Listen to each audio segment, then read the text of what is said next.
Michael Gebbs here with Jumpstart Sessions. So I'm super excited to bring you these one-on-one coaching sessions. These are kind of behind the scenes in coaching videographers and filmmakers. And if you'd like to kind of cherry pick what you'd like to even listen to on each episode, you can go to jumpstartsessions.net. And on there, you'll be able to find the show notes for each and every single episode. There's also an assessment that I have each person take that I coach. You'll be able to see their results on the show notes page for each episode. You'll also be able to take the assessment yourself so you can kind of compare results. If you yourself would like to be coached on a Jumpstart session, you'll also just go to jumpstartsessions.net and it'll say, get coached on the podcast. You fill out a questionnaire, and as of right now, they are free as long as they can be used as a podcast episode. And so ultimately, that's all I've got for now. I'm super excited for you to listen to this episode. So let's rock and roll.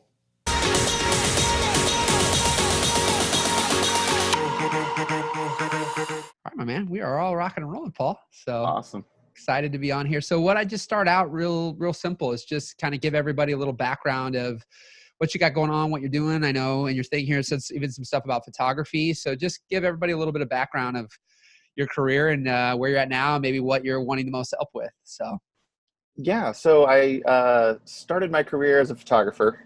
I did that for about 8 years. When I first started off, I was doing weddings, portraits, kind of the, I guess, typical thing there.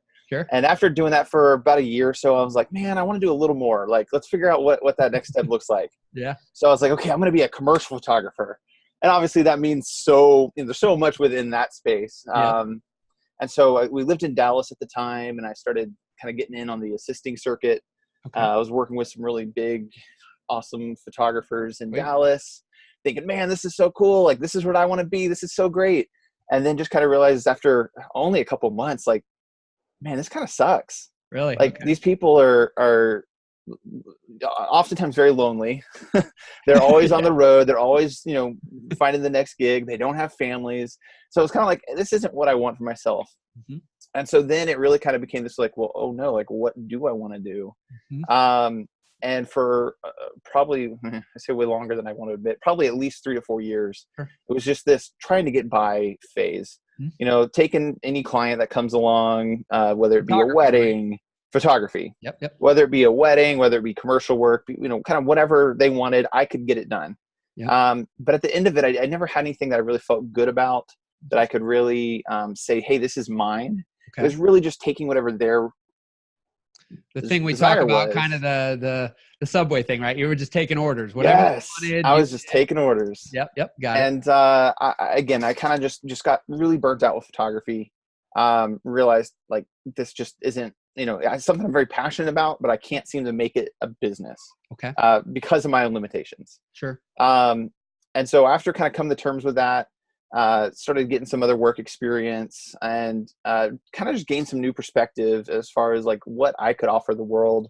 Mm-hmm. I really started to see photography as valuable as it is. It's also something that's very old school. We're in a world where video and digital media is much more prevalent. I started seeing just kind of the draw to it, and was like, hey, like, I got to get on board with this. Like, photography is kind of like last century. This is still like kind of starting to happen. Like, we're starting to see video really come into what it is. 100%. So I decided to like just dive into video and not be, I was afraid of video.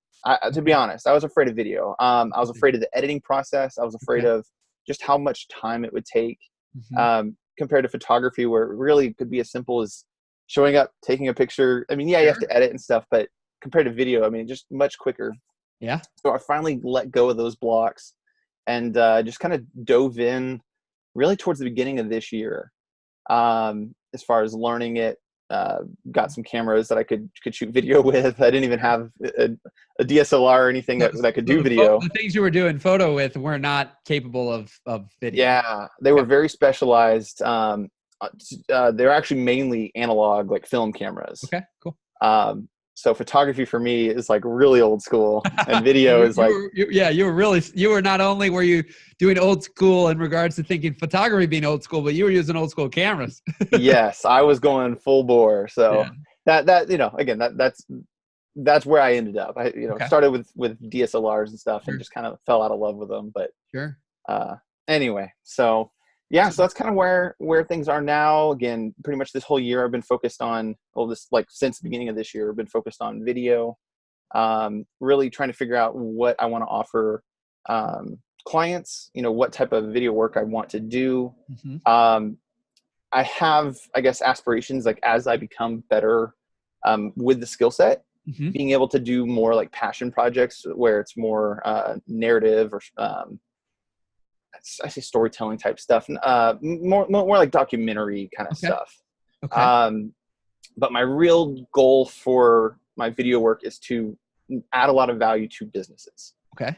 Perfect. My degree was actually in entrepreneurship and Okay. marketing. Okay. And so I've been trying to come back to that and figure out, okay, how do I add more value to businesses? Mhm. And Okay. so that's really kind of where video is for me, is something that I can create something that's extremely valuable to a business to help them share their story, to grow their customer base. And again, more so than photography could do. Perfect. Perfect, man. So I've got, there's so much rolling in my mind. I love this because I'm coming off of a call where what I'm about to ask you, I know is going to be completely different, at least just based on what you said, which is you have the guy before I just talked to had been in love with video since he was 7 years old. And he's like 21 right now and just has always loved the camera. Now, I wasn't even that guy, actually, by any stretch of the imagination. But like for you, do you love video, like in regards to shooting and editing? Like, do you love more the result that you think video, like you're in love with the results of video in regards to how it can bring more value to a business versus, with photography you were doing? Because it didn't sound like there was this absolute, you said it's still passion, but different, especially in the professional aspect, you could never find something where you felt it really connected. And so as a byproduct, you didn't think it brought as much value to clients. I mean, one thing I'm reading here is fear that I'm not good enough and clients will see me as a hack. Like this idea, like if you're the one shooting and editing and doing it, are they just going to see right past the fact that you don't necessarily, either you're not as good at it, maybe you don't love that aspect? Like, do you like more the kind of strategy and consulting side potentially of things that can come, and then having the fact that video can be the product that can help deliver on that strategy? So so far have found that I love shooting video. Okay. I see that Um, from what you're saying here too. because to me a lot of it's really just the newness of it, I think. Sure. Because it's like, wait a minute, it's a moving picture, like I really feel like and I watched some, like when I first started doing the video stuff, I looked into some of the old history of video Mm-hmm. and like filmmaking, and Sure. saw that a lot of it was photographers that were playing with this new fangled technology. I'm like, man, I'm like, what, 100 years late to this game. Yeah. um but it was so I enjoy shooting it. Okay. But I do think overall I do enjoy, I do not like editing yet. Yeah. To me, it's just really tedious. It's really just a challenge to take all the footage and then try to make something useful or meaningful out of it. Cool. I don't know, like it's just, that's my least favorite part. No, that's good. For sure. And you're going to find, like, as we go through this and kind of some of my questioning as well, there's a digging, and I'm going to ask, sometimes I'm asking this question, it seems like towards the end of the call, sometimes I'm just getting right to it, which is this aspect of this wonderful magic wand that none of us fully, have, but could potentially create what I'm about to say, which is we had the magic wand that could create and get you to a scenario in your mind that would just be awesome right now, which would be either you're just shooting. Obviously right now, potentially you're not editing, because I would ask you, do you desire to really become a better editor, or is it, I would become a better editor by necessity, not by desire? But that idea, like, would you just shoot? Would you actually not even be shooting or editing, but rather meeting with clients and connecting and building relationships, and then potentially having shooters and editors? And take this from a professional aspect. It's kind of that, what would you do if you didn't need money? And just for a minute, remove that, even that, because you said something already, well, I'd have these passion projects. So there's this level, like, just paint that picture for me. If I you had this random trust fund that gave you $80 million today, and you could have the house, the car, the food. You didn't really have to worry ever about that. Where would your time be being spent? And the thing I always want to say too, to just kind of put you at ease. I mean, at least when you're on here with me, I mean, there is no shame in what these answers are. It doesn't matter what you want, because my desire for you and for anybody I'm doing this with is to end up getting to that place. Now, depending on what those desires are, what you want, right? Of course, it can take longer than that. It can take 5 years. It can take whatever. But if we can even just start to know where we're wanting to get to, we can start to make decisions that are better aligned with that and get there even faster than when we start to look at what we potentially want and what we're doing it just doesn't align. Because what I don't want to happen for you, and I'll from experience being able to have this, I had a girl who did photography for 5 years, interestingly enough. And she saw me speak. Literally, I didn't have jump starters at the time, but she said, I want to jumpstart videos. So she did a training day with me. She thought she was going to come in and learn how to do all the more technical things or even some business things, which was really what she was going to get out of it, not anything technical. I don't teach that at all. But at the end of the day, she was in tears because I think she realized the pain and struggle that she just saved, because she said, I just learned today I don't want to do video. And then she came to the realization. I talked to her maybe 2 or 3 years later, and she said she was a co-owner in a CrossFit gym and loving it, and just absolutely loving it. And she was more into actually marketing and doing that stuff. So she was actually more the marketer within the organization, but she was having a blast. And I think that sometimes we start to invest time and energy and effort into something, and because we've bought things or done things or got degrees or whatever it is, we think, well, crap, I got to stick it out. I got to stay with this or whatever. And but at times we're either doing it for somebody else, our family, our friends, our peers, whatever. But my goal is to just get people right to what's right for them and only them. And then from there, everyone around them will flourish, you'll flourish, and great things will happen. So I know that's a lot to take in right there, but what is that? Paint that picture for me, what things would look like for you if you didn't really have to worry about generating any revenue. So one, I guess, transitional element that really got me to leave photography, as far as like my main focus as a business, was trying to find a business that I could scale up. Because I see the value in being able to, first of all, help clients at a bigger level, be able to provide more than what I could just give them as a photographer. And so even when I was doing photography, like I would always try and give too much. And a lot of clients, I wouldn't say they took advantage of that, but they were interested in that. Like, they wanted me to consult on their marketing. They wanted me to consult on their design. Like, they wanted me to do all these different things that I was offering to do for them. Like, it wasn't like they're, again, pulling it out of me. But I just kind of realized, like, man, like, it's hard for me to set those boundaries and either just do one little job for them, but I'm not marketing it. I'm not selling it. I'm not doing all these different things to enable that to be the best for both of us. And so, again, kind of transitioning out of photography, it really was something that I wanted to be able to grow and build, to help more clients, to help them at a deeper level, but then also to hopefully provide either jobs for other people and really create a company mindset, or at least an agency mindset. And so the way I kind of see that coming together is, if I'm focusing on, again, finding clients that need help, providing kind of a strategy, providing a bigger picture for them.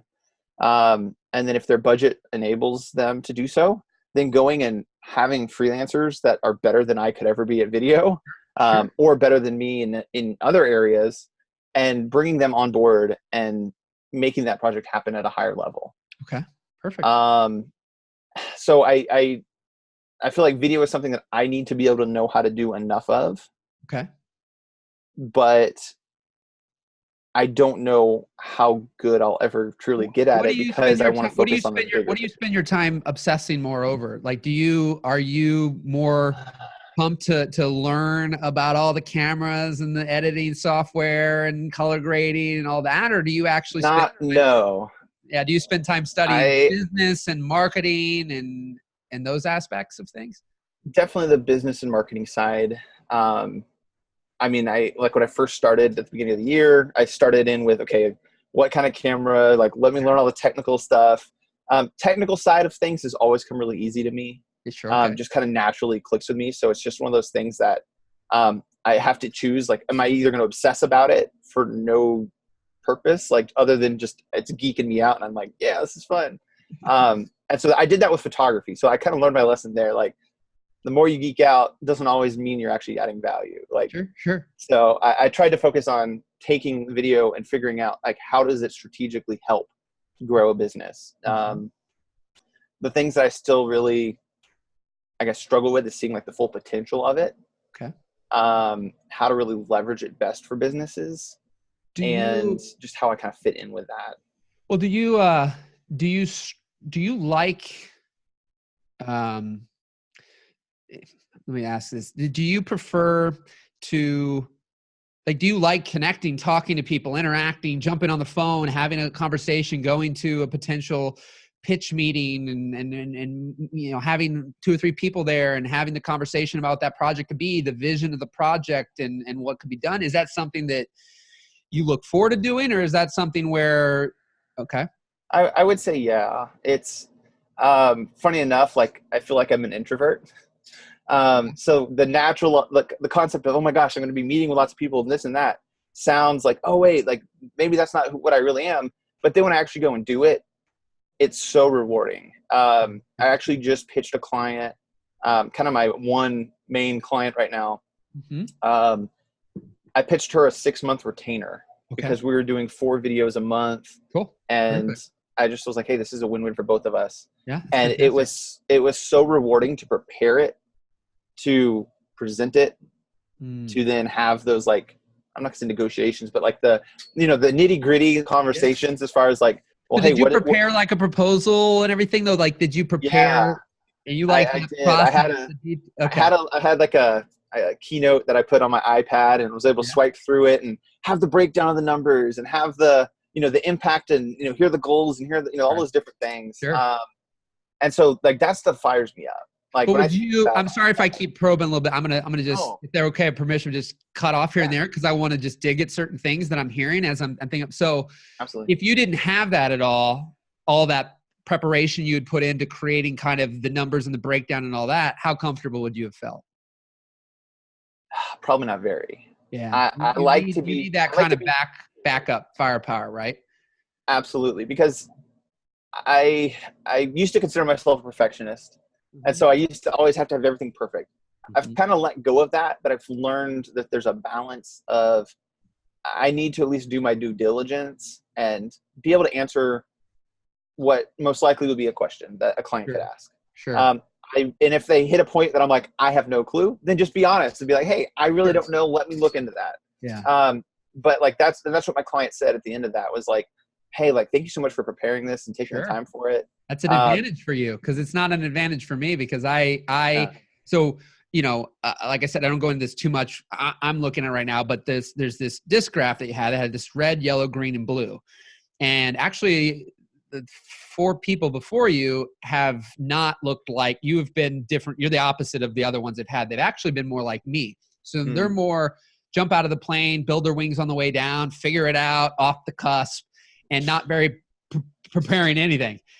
Whereas you need a professional wing builder, and even then you might not jump out of the plane. And so that's exactly how I would describe my photography career. Was like always like, oh, maybe I should jump, and just be like, oh no, I don't feel ready yet, or I don't feel like that's right. And so, I mean, that's, again, when I switched to video, it was like, I'm just jumping out full speed ahead. Like, I'm going to have to figure this out. And it was scary, but again, it was trying to find that balance and not just being paralyzed by looking at the option. But there you're going too with this is what I'm so hardcore on. You're going with your strengths though. So rather than when you're going to go into a meeting, you need the preparation. I can get away without it. It doesn't mean the preparation doesn't help, especially when I might be combined with somebody who's good at preparing and I'm not. We can ebb and flow, but you have to lean into your strengths. So to go into a meeting, for you to win, you got to do what you did. For me to go into a meeting and do that meeting actually might not ever happen because I won't prepare it.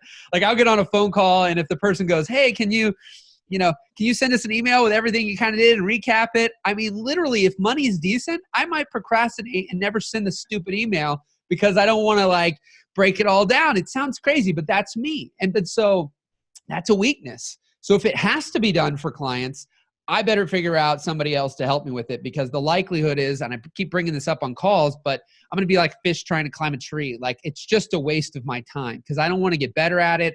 I mean, I won't say I don't want to get better at it, but it's going to be very hard for me to get better at it because it's just not something I'm naturally inclined to really even, like, if I didn't have to, when you ask me that question, well, if that didn't have to happen, I would not get better at it. I would be doing that, getting better by a necessity, not by a desire.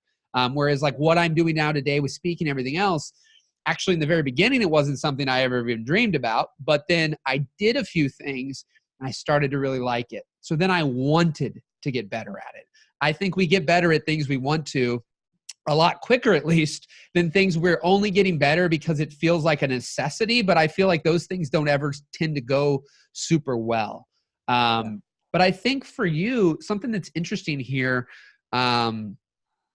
is that, you know, it seems like there's going to be a leaning in for you more into, you know, definitely potentially hiring people and doing some of that, and you being more that vision, creating the, you know, the vision for the project and what could be possible, and the fact that you can, because data is powerful. I'm not going to lie. I have to lean on so much more intuitiveness and feel goodness and all this kind of stuff to make people, and I like the work, you know, but you're going to be able to present concrete data that can actually persuade, I would argue, more powerfully at times than my ability to just kind of be off the cusp. Off the cusp has its place, and it's very powerful. But the ability to persuade through data-driven things as well can be very powerful. So, you know, you having that ability to get more excited about that, because I feel like you could end up running into the same trap with videography. Now, you can have videography be part of that offering, of course, that you're ultimately selling. But for you to continue to be excited about trying to be like become you're going to continue to probably feel like that hack from an aspect of shooting or editing, because it's just hard for you to get excited about it. So you're trying to be like, well, I kind of got to, because what else choice do I have but to become a better shooter or become a better editor, or else what am I selling? And so there's that battle there between, I want to like be able to offer these organizations great value, but what skills do I have besides knowing what I could tell them and then get excited about it, but then not me to be able to deliver on it, which makes you lose confidence. You're not as powerful in that meeting because you can't deliver on it. Let's talk about the project that you just did so we can kind of see what's going on there in regards to your deliverables and whatnot that you just got the retainer with. Yeah. So it's a company that offers in-person workshops to learn how to do epoxy countertops. Okay, interesting. So it's like a really small niche. They have like an endorsement from the manufacturer who creates the materials. Okay. And so they've pretty much received all of their sales through leads through the manufacturer. Yeah, through the manufacturer's recommendation. Okay. And so she came to me and was like, hey, like I really want to build my marketing and my business for itself. You know, that way it can stand on its own. It can market for itself and not just be referral based. Mm-hmm. And so she was really excited to do that through YouTube. Okay. And I honestly was a little hesitant because I'm like, the amount of money that you're going to have to pay me to get some traction on YouTube, it may not be worth the return. Sure. But that was something that she was like, this is non-negotiable for me. She's had several friends within her network, other business owners that have done really well on YouTube. Okay. And so she's like, I want to replicate that success and put in the investment, even if it's up front. And so we're doing typically 4 long form tutorials, something that's really trying to add a lot of value to whoever's watching it, you know, within their segment. So teaching them really detailed techniques, really specialized, like tips and tricks, really kind of building it from questions that she gets regularly, to really add a lot of value back to the viewer. And so most of the videos, we shoot them kind of in either one take. It's something where she's kind of just doing it live. Okay. We usually have 3 camera angles. And then we're able to kind of cut to different things and kind of shorten it and avoid jump cuts and all that. Perfect. But again, the whole goal is really just to provide, it's usually about a 15 to 20 minute video. Okay. Which I know is long. And no, that's all right.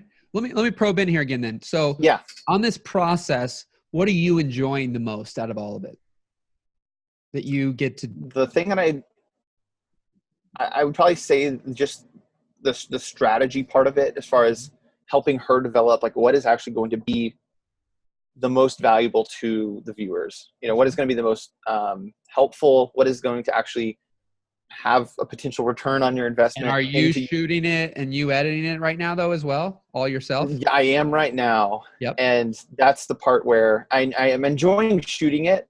Okay. But I'm not necessarily enjoying the editing it. Okay. And so it just takes me a long time, much longer than I think it should, to edit through it. And I'd rather be thinking about bigger picture things than like get my hands messy and cutting and making all those changes. It's good because, I mean, again, we recognize this, and you can potentially on some level nip some of this stuff in the bud sooner rather than later. So if you keep taking on versions of these projects, you might get deterred from even taking it on because there's a whole aspect that's just like very necessary, but very procrastination, not excited, like you don't want to get it done. It's drudgery to do it. And it doesn't mean that it's bad work and I'm proud of it. It's just something you just don't enjoy. And I think that there's a lot of people out there that'll tell you to push through something, fight this, do that. To me, the more we get again aligned with the things that we like and we lean into that, things will be so much better than if we just keep fighting against, again, the fish climbing tree. Like, sure, he could spend his whole life attempting, it might evolve eventually, but why? Like, we can fly through the water. The monkeys can't, vice versa. So, I don't know what the budget, because you mentioned that in here too, your wife helps on certain things when the budget allows. So there's kind of this double-edged sword right now, because I'm a firm believer in us always. It's hard because depending on if things truly cost money, when things are only time, then I believe in the beginning of one's career to do things like eat the time and do what you want to do to make it what it needs to be. So when either potentially the person you're doing that for can then just see the value because maybe you couldn't convey the value, or number two, future people that you want to work with, you now have a real case study and you're not continuing to try to sell something that you have nothing to back up. And so they keep not being interested. I don't really want that. I don't want to do that. Now, based on even things I'm looking, only knowing a little bit, even look at the assessment, that's where when you mentioned, I mean, there's less of you being you're never going to over dominate somebody unless you probably shift perspective about how you're looking at a project, because you're going to more lean back and just want to you want to make peace. You don't want any conflict. You don't want difficulty. So if they're saying this is the way, by God, you're going to say, okay, then that's the way it's going to be. and there's nothing wrong with that, but owning that and recognizing it not necessarily as a weakness, but how do you shift that around so that you can be seen more as that visionary, being seen more as that expert, being seen as that person that they're going to trust, that when you say, I really believe this is best for you, they're not some conflict and they're going to lose the job and all these kind of things, but rather they go, yeah, absolutely. And so some of that is that, I don't believe that somebody, like, especially that whole free to feed and everything else, but I don't believe that, you should, I have scenarios of people who've done this, even myself, where we've spent money on things that we didn't get paid for, but I don't believe that you should take tons of gambles on projects that literally cost you lots of money. Like, oh, I have to rent $5,000 worth of stuff. They're not paying for it. But if it's literally you have what's necessary to do it, but it's just a timing thing, and you're like, well, I mean, they're not technically paying for it, so I don't know if I should do it. That's where I don't believe that. I believe that we should do what's necessary because I did tons of same day edits for years, and I couldn't convince anybody to pay me for it. They're like, why would we want to show it that day? Wouldn't it be better if you had more than 2 hours? And I would do what you're doing. I'd be like, that makes sense. probably would be better if I had more than a couple hours to do it. Why would we want to show it that night? That kind of seems stupid, doesn't it? It just happened. But then I kept doing them because I'm like, God, like I would surprise the couple. They'd hire me to do the normal thing and I would just surprise them. And honestly, at times that was less pressure. So it became better than when I literally got hired to do that. But finally I said, you know what? Other people may make a better video with weeks or months to work on it, but my best work is created when I'm under pressure in those couple hours. It's hard for me to explain, but all the videos you're seeing, because then I stopped promoting anything that wasn't that same day edit. So now when people were seeing the work, it's like you're seeing the thing that if you love that video, that's how I make that. And so there became this certainty and this confidence, not arrogance or anything, just a confidence that I exuded that this is the best way I create work. And people will trust a person who can kind of stand for something. You don't have to be confrontational about it or anything, but when you can get to that place, it's a powerful thing for people like that lady who might be like, no, this is the way. But you only also get that through experience, because you can't confidently tell her necessarily that this other way is better because you don't really have necessarily a proven track record of another way that's better. So you would be kind of throwing darts in the dark, hoping that if you're saying something confidently and it doesn't work, like that's on your ass now. So you're more likely to go, okay, well, at least it's her fault if it doesn't work out because I did what you said. And in the past, like I definitely had gotten into situations where I was just kind of like, okay, client, like this is what you want. This is what we're going to do. And it did kind of bite me in the ass. It kind of started to fall apart. And then it was kind of like, we look at each other and they're like, why didn't you tell me that? I'm like, because I thought that's what you wanted. And so but they don't really know, like with the limited knowledge that I had and like with everything I was trying to piece together, like I did tell her like, hey, like this is just going to cost a lot of money if we're focusing on just YouTube. And so we need to find a way to take that content and to break it down and have it on other platforms to at least make the most of what we're already doing. Sure. And so she actually let me do like an about video for her that really just kind of tells her story, kind of shows herself, her brand, and then kind of like a promo video for the actual classes. Because and my reasoning for her was, if we have all this traffic that's coming from YouTube and then they go to your website, but then they don't see anything that really connects with them. Yeah. What value is that? Where all that money that we're putting into YouTube isn't going to come back to us. Yeah. So I was thankful that I guess I saw the need for that and kind of like pushed on it and it happened. But that's definitely a pitfall that I find myself in. Do you see yourself, I mean, because here's the thing, because sometimes what I find, I just, again, want to probe at it because there's no right or wrong, and I can't answer for you because I obviously don't know you on a deep level. But I've been studying even through my behavioral profiler buddy. He was officiating at my wedding. I've been looking at graphs and things with him for like 5 years now.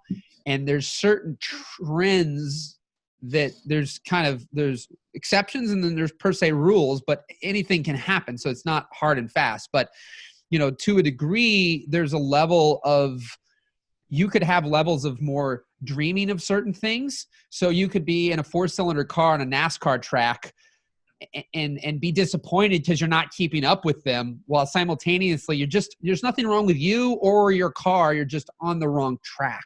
So there's levels of things that you could be dreaming that are in a different vehicle right now, like in regards to your drive. Like not that you're not driven, but the engine line per se, when I'm looking at these things, is lower. Like it's not, you can dream, you can see it, you can see the vision, but your go get it done aspect is not necessarily, like I have this 20-year-old guy that I'm doing coaching with right now.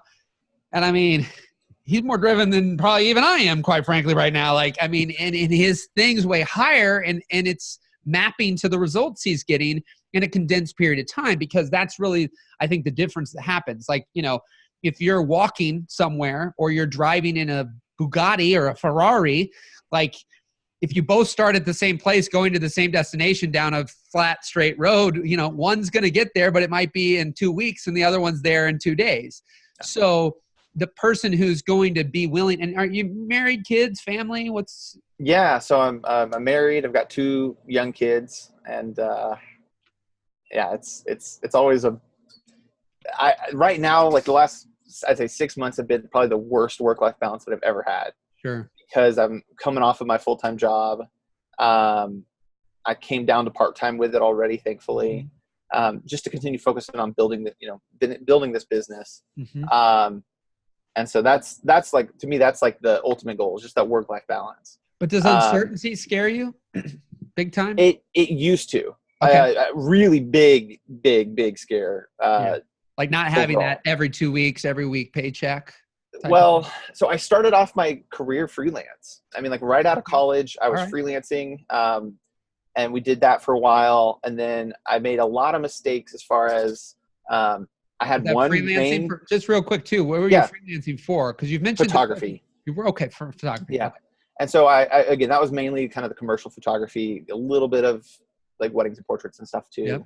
And I made a mistake by having one client that paid me a lot of money and was very consistent, but I never pushed past that. Because like coming straight out of college, that first year was honestly way better than I ever expected it to be. Sure. And I was like, hey, this is so easy. Like this was awesome. Like why was I worried? Like, and then, their budget got cut and their marketing and all these different changes started happening. And then all of a sudden I was like scrambling. Yeah. And so I learned that lesson pretty hard, because it was just like, it was such a scary thing to go from, oh, this is easy, I'm on top of the world, to like, yes, oh no. And like looking back, I'm like, man, I was so naive. Like to think that one client, no matter how big they are, like is enough. Like to think that's, I need more eggs in that basket, or multiple baskets. Yeah, sure. And so that kind of was the first scare with uncertainty. Okay. So then like after that point, it was really just like this scarcity mindset of like, oh my gosh, I got to get everything that I can. I got to like take what I can. Yeah. And that's where I never really connected again with clients, at least the way that I felt like I needed to. Okay. Shortly after that, we decided to start having kids. And so between that like scarcity mindset, kind of that fear, and then the decision that we want to commit to having children, I ended up getting a real job. Like that was the first time I'd ever had a real job. What's your job right now, out of curiosity? So is it in anything that you're? So we may not be able to talk too much about you don't have to say the client name or whatever. I mean, whatever you can. So I was a manager at a film developing company. Okay, that's fine. So still very photography related. But not doing things that you really like to do, though. There were aspects that I used to enjoy with it. Yeah. Initially, like when I first got to that position, it was like a production oriented thing. Okay. And I didn't love that. I mean, it was just a job. It was just getting by, had lots of flexibility because I could work from home whenever I needed to, that kind of thing. Then I was able to get moved up to being the manager of the team. Okay. And that was really fulfilling to me. Having people that needed me, I hate saying that, but it was true. Like I woke up every day and touched in with each one of them and said, hey, like, what does your production schedule look like today? How can I assist you? And like everyone's feedback was like, I've never had a manager do that. So are you not doing that right now then? So back in October of last year, they had some management changes. They actually let go of 2 or 3 of my team members, and then basically reorganized everything.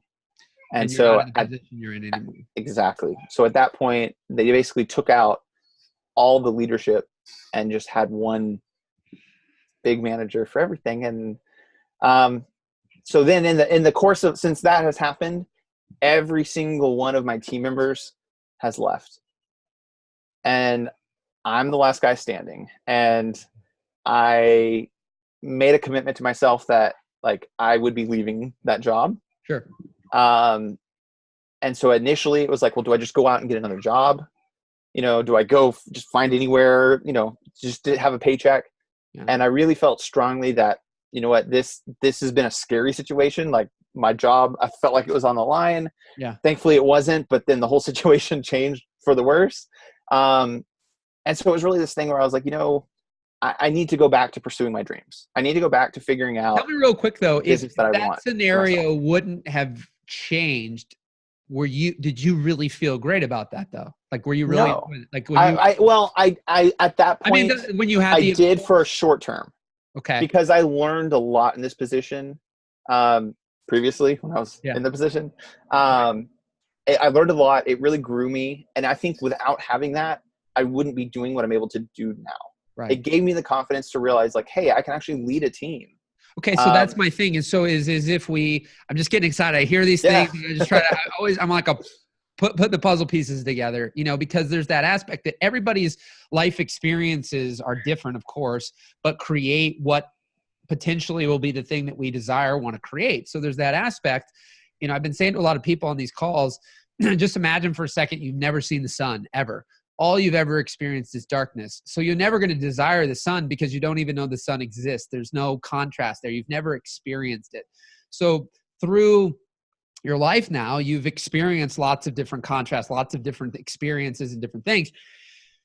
And that potentially is going to set you up. So right now, this Lone Ranger mentality is something that you didn't like, that you saw before, that you still actually are possessing right now, where you might be at home, you might not be on the road all the time or traveling, but there's still kind of this lonely Lone Ranger that the only person awake, you're taking care of your family, you're taking care of your kids, but waking up, like there's no one to talk to about the projects or the things you're working on, and to be able to go and have the meeting and do the presentation and prepare all that, and then have potentially the person you're going to call up who you're going to schedule to shoot, who then you're going to have this person that you can schedule to edit, and then you're going to check, they got 30 hours of editing to spend, and you're going to be checking in throughout, where's it at, how's it going, maybe you send an update, okay, cool, make these tweaks, but you're kind of this person looking at that. Maybe if it's just 2 or 3 or 4 people, but you're looking at these people, you're being able to connect, you're being able to collaborate. They ultimately need you. You need them on a lot of levels, because without you, they don't have any work. And without them, you got to do work you don't want to do. And so, how does that feel to you? Is that something that kind of gets you excited to think, if, again, we took the magic wand and there could be these right people that you trusted that were really excellent at their craft, and you got to go to certain businesses like this lady and create and craft the vision and can kind of be the composer, the conductor. And is that something that's exciting? I see you changing your whole. Oh yeah. No, that sounds like the dream that I want to have. And that's kind of been the thing that I've been searching for. And I've really kind of started to see glimpses of it in the last 3 or 4 months or so. Again, like when I started really pursuing video at the beginning of the year, I thought, I'm just going to do it all. At first I thought, I'm just going to be like a traditional, not traditional, but like, kind of what I see everyone else doing as far as Jack filmmaking. Of all trades. I can shoot, I can edit, I can light, I can do sound. I just saw like, okay, I'm just going to do, I'm going to be a filmmaker. And I pretty quickly realized, like after the first couple of shoots, like I really don't want to just do that. Sure. Because it just doesn't vibe with me on all those levels. Yeah. And then again, I'm finding this desire to really create something that is more than just me, that I can give more to clients, more value to clients. Yeah. And so, yeah, that's exactly what I'm hoping to do, is like scale it up into, again, I call it an agency mindset, where sure. I'm able to provide gigs for freelancers or people that I can bring onto my team long-term. Like that'd be amazing. Right. Yeah. I see the whole shift in your demeanor when thinking about that happening. Now that we know that, and you start to own that, now it's just a matter of bringing that reality to life. And obviously it can happen in really a multitude of ways. One way is that there is potentially still positions within organizations, right? Because that one was a glimpse. And then, because this is what my buddy with his company and his behavioral profiling, he comes into organizations to tell organizations like that how stupid they are for not keeping people on the right bus. So that's neither here nor there, and that's a whole conversation. But the reality is that's what's wrong with most organizations, is they don't know how to put people on that right spot, right, place based on them and their personality, so that everybody thrives, they get the most productiveness out of people. But there obviously is the potential that something in some way, shape, or form like that exists. Either one that is like, you'd be a person potentially that if I was doing different things in my production company that I'd want to take on to integrate in and collaborate. So, that's something too. Is it a collaboration amongst people where there's somebody else who's maybe great at obtaining clients, but not good at, like, I was a great obtainer, but I'm a horrible maintainer. And and even finisher at times. Like I meet the person, they're all excited, and then, I have a conversation, and quite frankly, I want to pass it on because I'm ready to go meet and go out and do something else again. So you're great to be able to pass that on to, and you keep maintaining, you develop now that relationship on a deeper level, you maintain them, then you've got the other people on the team. So like, don't disregard that, because probably one of the harder things for you is going to be the potential overwhelmingness of building that whole thing up. That's the thing that's going to be a little crippling. So you can see the vision of what you want. It's the building of that vision that's going to be difficult, and there's going to be the potential continued sidetracking or getting a train starting to go down the track and then killing it because of financial needs. So you just find another random position or something so that you pay the bills, while simultaneously then it stresses you out because you can't put the energy into what you want. Like it's that just back and forth pull. But the clearer you are, the faster you can find the situations or circumstances that are going to work for you.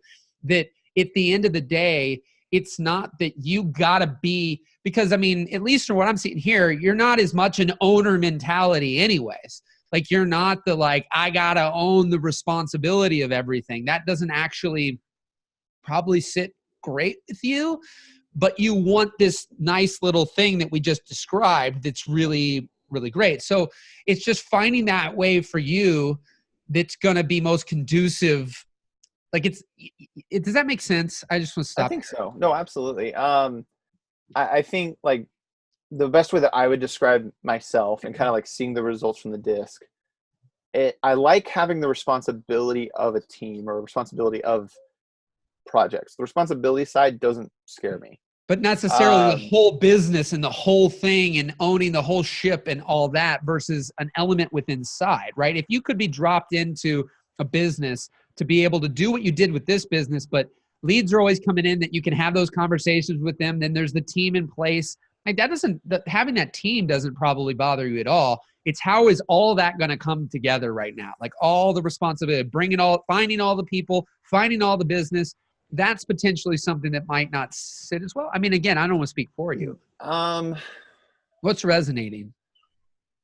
Like my initial reaction is it doesn't scare me to have to do that. Okay, perfect. That's good. But the thing that I think does scare me is because I haven't ever had a vision for my business until really the last couple months or so. Yeah. And even then it's been just figuring out, okay, like I have a glimpse of what the vision is, like where do those lines begin and end? I guess my fear is pursuing something that isn't part of that vision and either sidetracking too much and then it's like destruction. Yes. Or I think that's my fear. Like I'm not afraid of having that big responsibility and having to coordinate it all and manage it and grow it. I just am scared to either dissolve the ability that I have to grow something by making it too big or by missing out on value that I can add to clients by just keeping it too small. And so maybe, and this might be a curveball because we haven't talked about this, I don't think yet. Yeah, please, man. But one of the things that I feel pretty strongly about is adding in kind of an advertising side to this business. Yeah.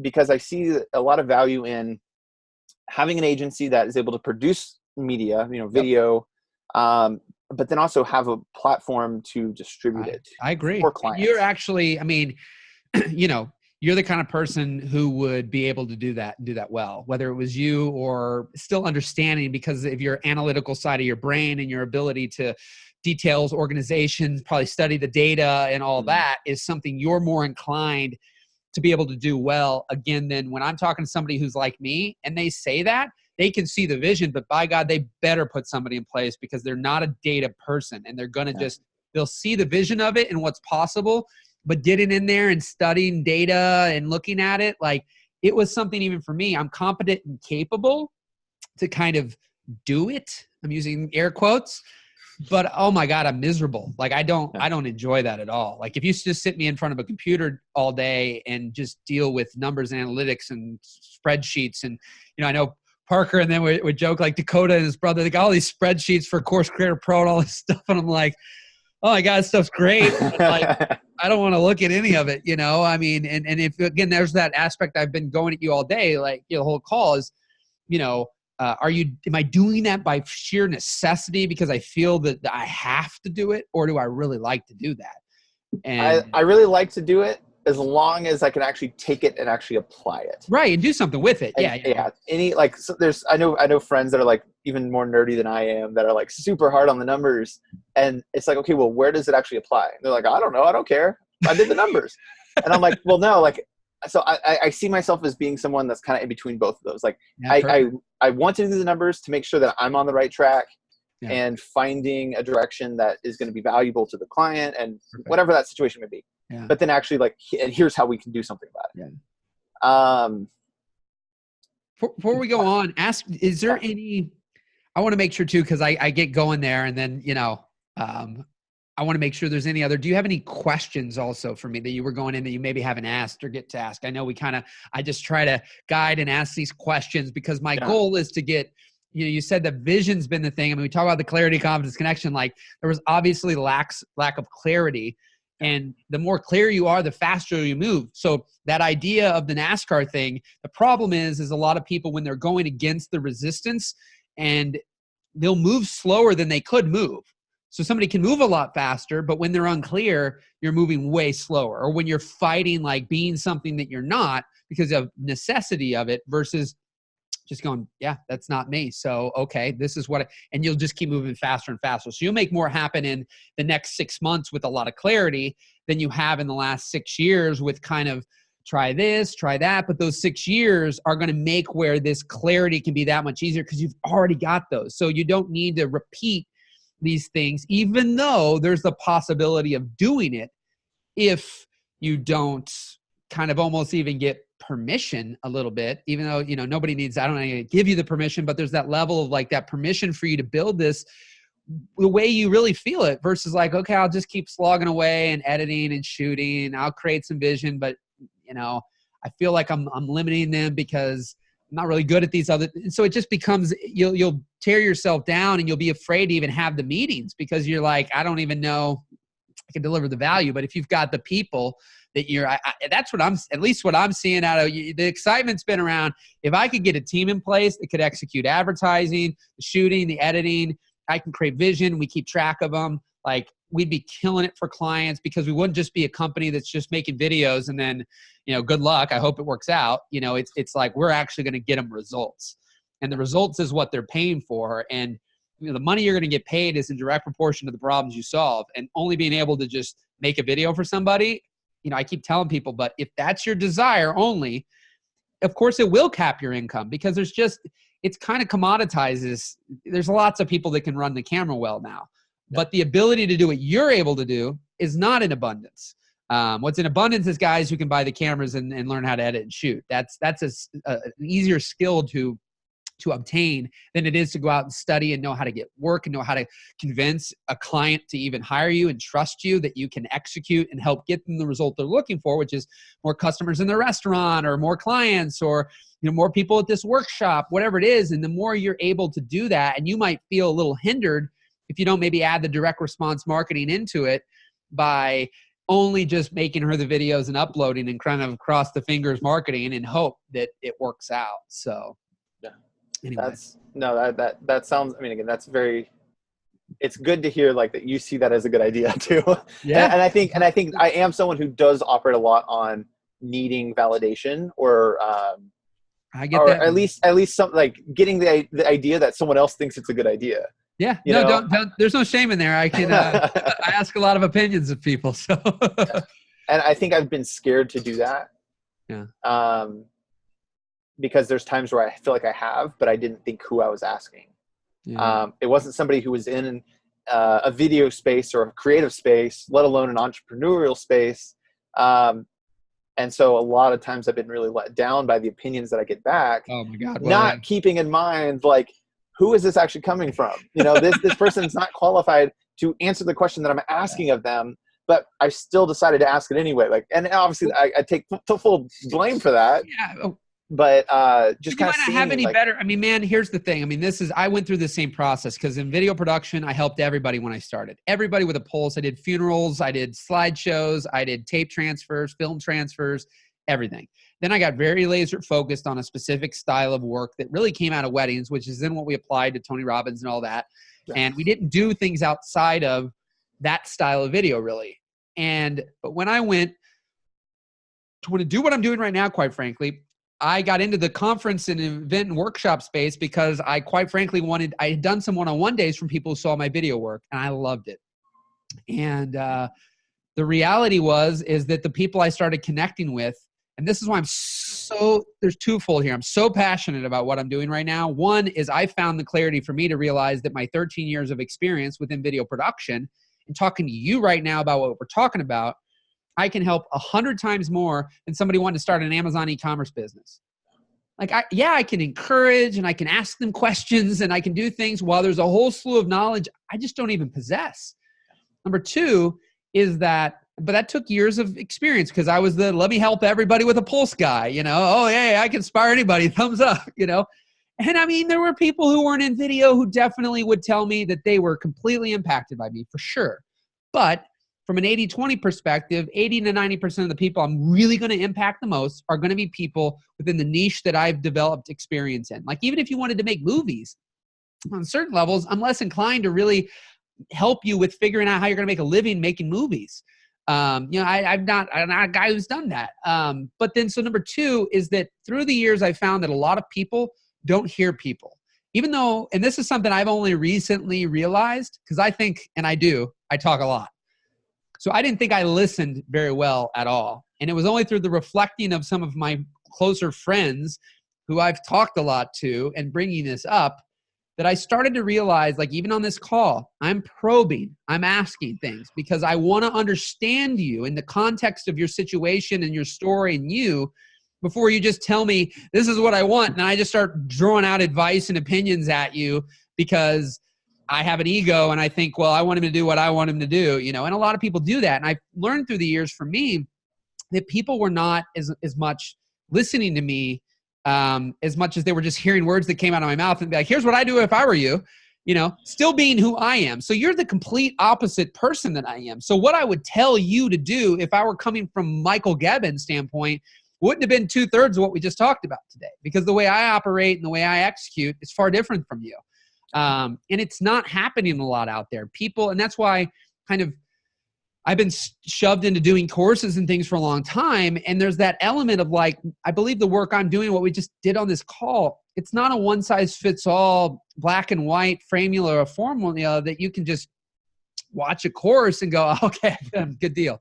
Like there's a level of me believing in you and talking to you, probing you, and a real person's talking to you right now. Not this video has been pre-recorded to be generalized enough to apply to everybody. And even what you're going to do, you're not selling e-commerce. You're not trying to design a website that anybody with a pulse who might need to want video or marketing is just going to hit a buy button. You're going to have that personalized conversation with that client like you did and put that presentation together and get the data and understand them to be able to come at them with something personalized. And that's different than a one-size-fits-all marketing approach where it's like, hey, here's these canned background and video that we shoot and we give everybody the same thing so everybody looks the same. And in this world, if you're that, I really believe you're going to lose. It's a race to the bottom. So anyways, that's a tangent there, but I'm just passionate about this kind of work. And I can feel people like yours, I kind of think pain and struggle sometimes because you don't know who to talk to. And then if you go get opinions from people in random industries, it's not that they're ill-intended and like, I want to hurt Paul and make sure he never succeeds.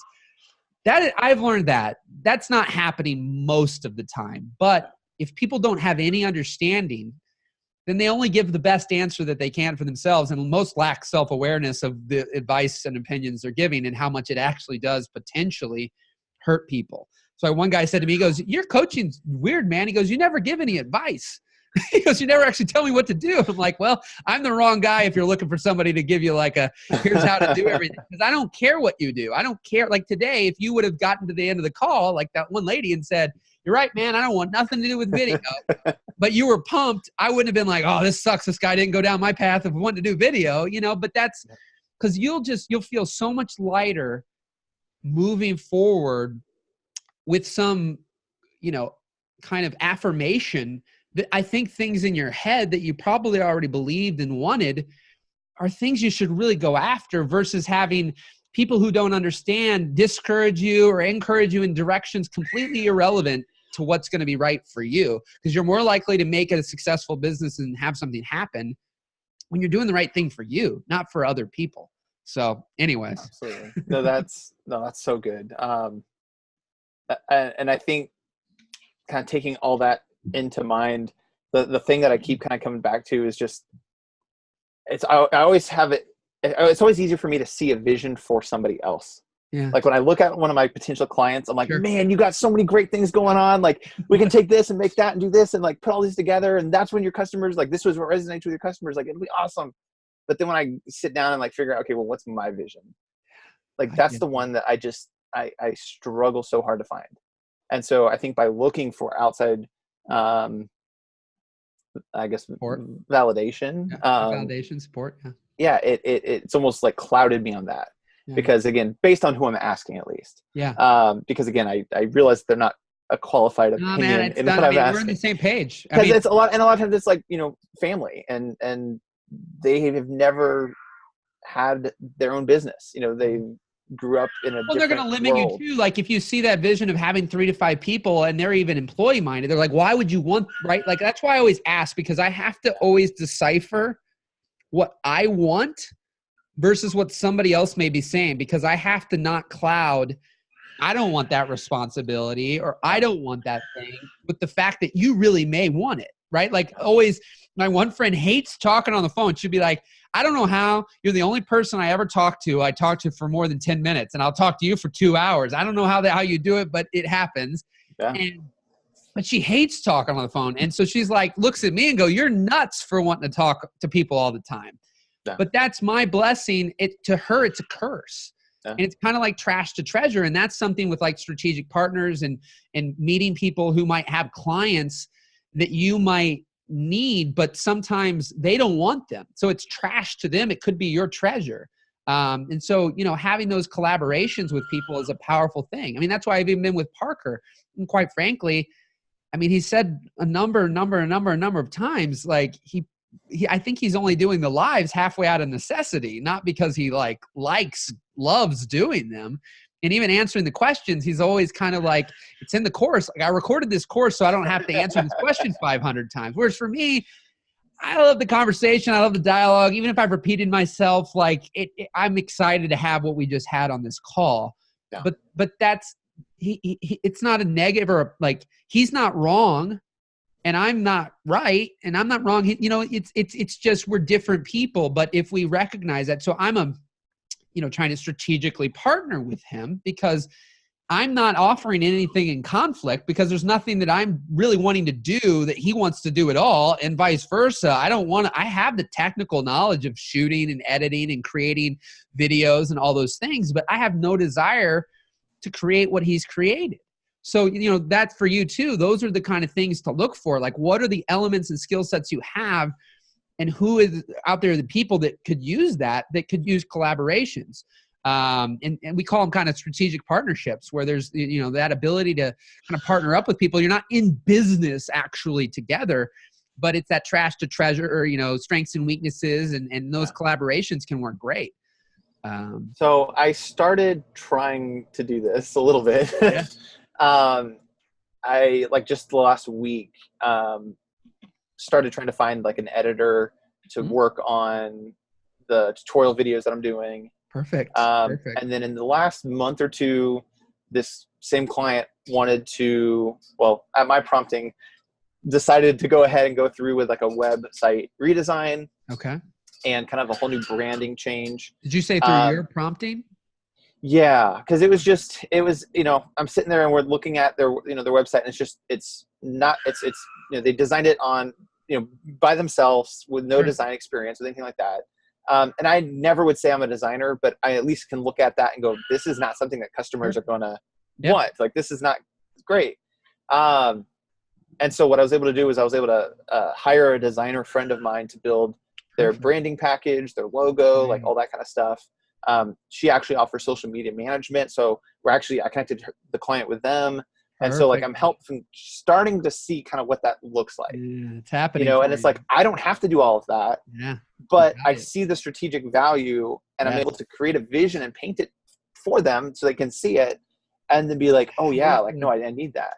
There's So I'm something. just, I guess the thing I don't know if it's a question or maybe I'm just asking for like, No, no, maybe I'm asking validation for like, again. what's that action step? Like, maybe that's what I'm asking. But I just, again, I'm scared based on my past with Sure. I not get it. focusing on something and like just seeing it through.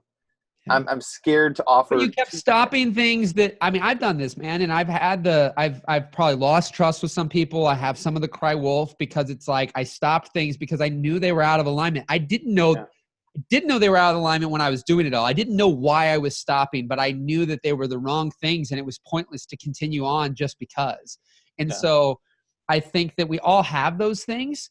And believe me, I've latched on a lot. I mean, my wife and I, who I'm married to now, like we were together for 3 years, broke up for 2, and I still brought a lot of our past for a number of years into our present.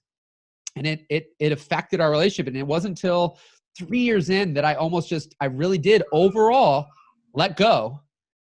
And our relationship took off because I stopped clouding all these past, how she was, how I was, what happened. Oh, the same thing's it's like, but things do become self-fulfilling prophecies if we don't have a version of letting go and recognizing I'm not that person. I mean, my wife's even told me, you're not that person anymore, and you have learned, but we're afraid because we don't want to tell people and get excited about something. And then 3 weeks later, we're like, well, that wasn't the right thing.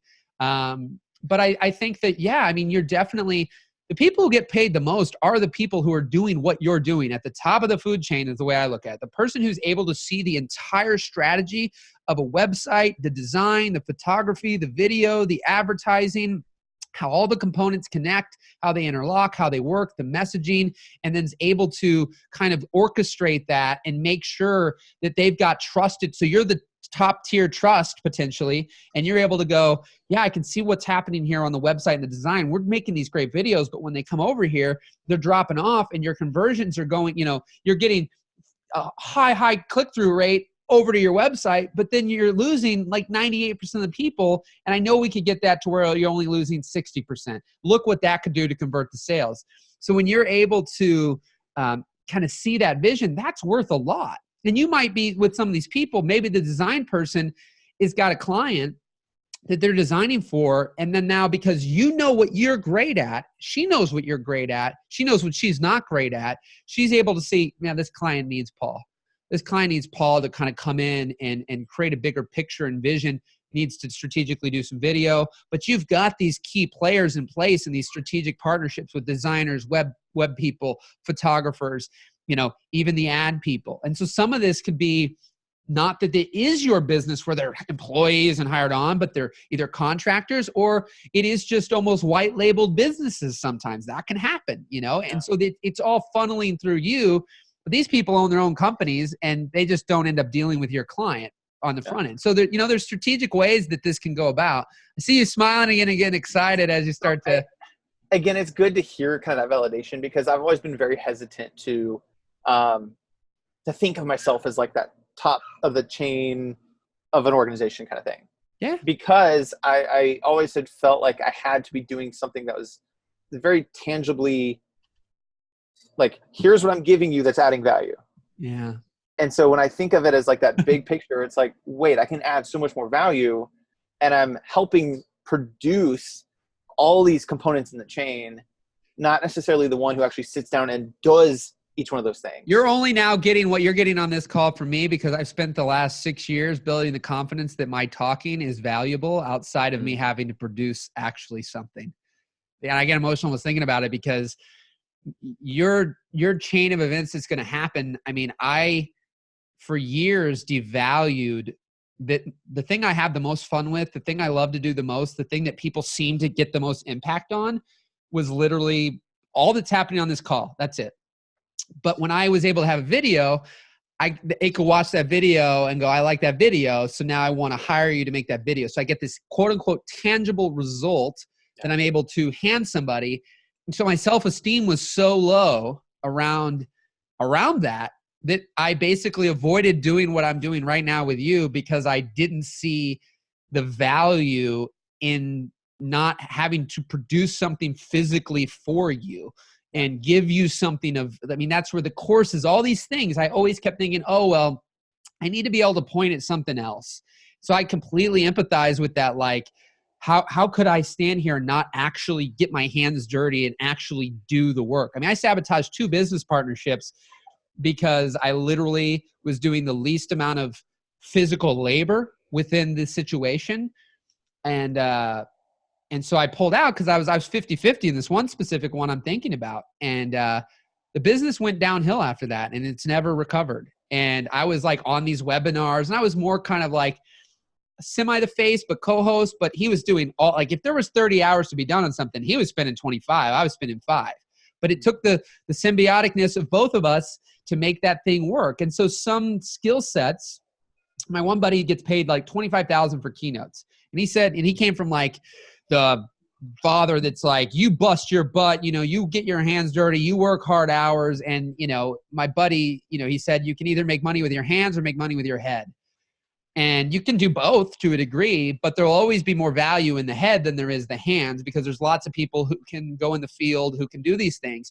It doesn't mean that they're not valuable people, but when more people can do those things, like there's more supply of people who can do that than there is even demand, it just doesn't bring the value up. But the head stuff, unfortunately, not everybody has that power to think in those ways, and to create the vision, and then create that whole orchestration of things that then brings the value to where, you took the revenue from 500,000 to 1.5 million because of the strategy that you pulled in. That's valuable. Now, the fact that you weren't the one who had to go spend the 300 hours between coding and, editing and designing and doing all that, your 20 hours of strategy and putting together that data plan or that keynote presentation, and then being able to orchestrate the people, it's kind of like, I don't think I said it on this call, but it's like riding a bike. Some kid, to get the training wheels off, might take months, some might take weeks.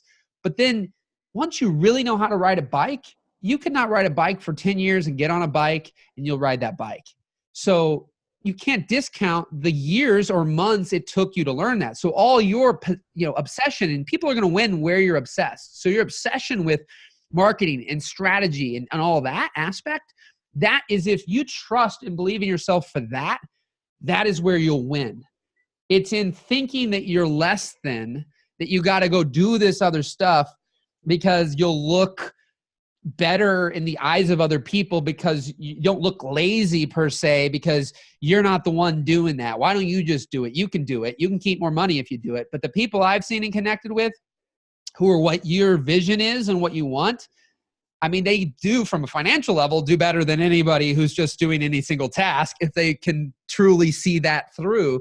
And again, there's no right or wrong, but I talk to people all the time who are, one, I've coached for years, and never fully did he have the trust in himself or break through to quit his job that had nothing to do with what he wanted to do. And he kept trying to be what your vision is, and it wasn't working.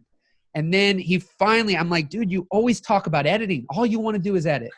And he finally is like, I'm betting on myself. I'm going to believe in myself. And he was a whole different person. Within 2 weeks, within 2 weeks, he got 2 opportunities for editing positions. Within a month, and this was just about a month and a half ago, he quit his job. He's an assistant editor on a Netflix documentary series. He's making double the money he had at his job. And the first day of work, at the end of the day, he sent me a message. He said, I guess this is what it's like to never work another day in your life. But he was in struggle for years. Now, he had the preparation in the editing, because he did spend more time with editing than he did on these other aspects. But it was like that fish climbing a tree. He just wasn't the person who was going to manage people, see the vision, create all that, be interested in ads. He just wanted to get in front of the computer and edit, which he'd be a guy, right? He'd be a guy that you need on the team, because he's pumped to just sit and edit. You're not. So see how that all starts to connect. And when you align with that, dude, magic, I get on tangents, but it's just like magic happens, and I can't, I don't know. So anyways. So this kind of leads to, I guess, a question. Okay. And I'd really just love to hear your opinion on Sure. this. And after this one, we'll wrap wrap it up, because Perfect. as I Yeah. joked, we were it's an hour 13. It's like, oh my God, where does the time go? But go ahead, man. Absolutely. So the so I think part of it's kind of it's one question, but it's kind of, I'll try and lead into it a little. Sure. So the one thing I know I put in the questionnaire as far as feeling like a hack, I think a lot of that, when like hearing what you just said, when I really think about it, stems to the fact of not that the work isn't good enough. Sure. And maybe I put that in the questionnaire, but I think what I'm learning from you is, said that I'm not good enough and that the clients will see me as a hack. That's exactly what you wrote. I think it probably comes more from I'm afraid of being seen as a hack because I'm not producing each component, you know, and that if I am that head, that, oh, you're just, you know, we don't need you, I can just go hire these people. So I think that's where that fear comes from.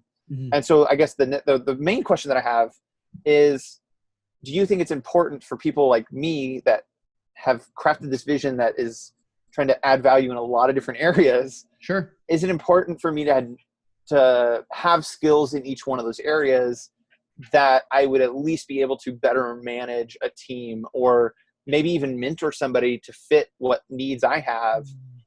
And so that's kind of, I think, what my initial start was when I started with video, was like, I need to learn how to do this no matter what. Yeah.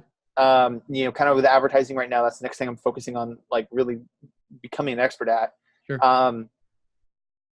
And so now I'm even thinking like, oh, well, do I need to go take a design course, or do I need to go take a web building course? And do I need to take all these courses? Or like, at what point do I just need to be like, I know enough about it that I can craft a vision for a client and pull those pieces together? Or do I need to be able to do each one of those jobs? No. And then be able to like guide someone through that. Yeah. And as you said, opinion, I mean, everything for me is there's a lot of that. I'm trying to craft both sides of the equation, everything, but I think having an understanding is very important. Do you need to literally go through the process of like learning the skill sets to do everything? I do not believe so. I really don't. I think that one thing I'm hearing that I think we all have, no matter how we're wired, is we have intuition. And I think that there's probably levels, at least I know for me, I had, I think, high intuition going into the beginning of my business in 2006. I had it obliterated out of me by probably 2014, and I had no more intuition that I was listening to. I had it, but I didn't trust it. I didn't listen to it. And all I did was seek only the opinions and advice of everyone outside of myself. And that I learned in the last year again to really get back to that. My intuition is, I mean, I'm on, you know, I got the spidey tingle, the spidey sense, you know, I got these things, and I, you know, I need to trust it. And so I think just the small amount I've got to interact with you today, there's intuition that you have that's probably the same thing that's happened. You've started to distrust it, not listen. So there's that level of like, well, the more I know, the better I am at other things. Then maybe this intuition is validated because they'll know that I can edit, I can shoot, I can draw, I can web design. But I you know, and I've seen this in my life and seen it in others. My work and the things that took off in video production and my pricing, all the changes was my psyche. Like my work didn't get exponentially better from the time I went from, you know, not doing the thing with Tim Ferriss and Tony Robbins and those people. Like before, there was no night and day difference. It was literally like, I call this, I had this audiobook, I hadn't promoted it in a long time. This massive imperfect action thing that I recorded in 2016. And you know, it was partly the way I recorded was imperfect too. I got this thing. I just kind of went through this stuff. But one of the things I talked about, this guy yesterday, I was doing the call with, or the day before, I said, what resonated the most? He had said he'd listened to the whole thing and almost listened to it again a second time. And I heard this when I promoted it in 2016, and it was called the My Way decision. And the My Way decision was that before 2011, I was doing the Subway. I was doing anything for everybody. I wasn't trusting myself. I always thought I had to be super clean shaven and all these things had to be in place. And I had to let them pick out the songs for the weddings. And, you know, I just got run all over because I had, quote unquote, no backbone. I had no confidence. And I just It's easier to keep your mouth shut and do what somebody says. No. And then I finally was like, I didn't get into business to basically be stressed out of my mind, no free time, overwhelmed, afraid to answer the phone and emails because I'm afraid that somebody's going to chew me out because I'm 8 months behind delivering their wedding videos. And I'm doing all these random things. And I'm just like, half of it, I'm not even proud of the work I'm putting out. This is just ridiculous. And I finally said, didn't say it at the time again, hindsight's 2020, but I ended up calling it this my way decision. I said, I'm going to edit, dress, speak, pick out the music. I'm doing everything my way. And either people like it or they don't. Now, when I talk to people, I didn't just say, hey, buddy, my way or the highway. You know, I never did that. I was still my kind self, but there was just this almost desperation, actually, of like, well, screw it. I mean, what do I have to lose? I mean, quite frankly, I'm kind of done and fed up. Like, all I'm going to lose is nothing because I'm already feel like I lost everything. And so I burned relationships. So I'm just going to go at these things and I'm going to speak confidently, like the same day I did. I'm going to say, well, everything you saw, like, I picked out the music.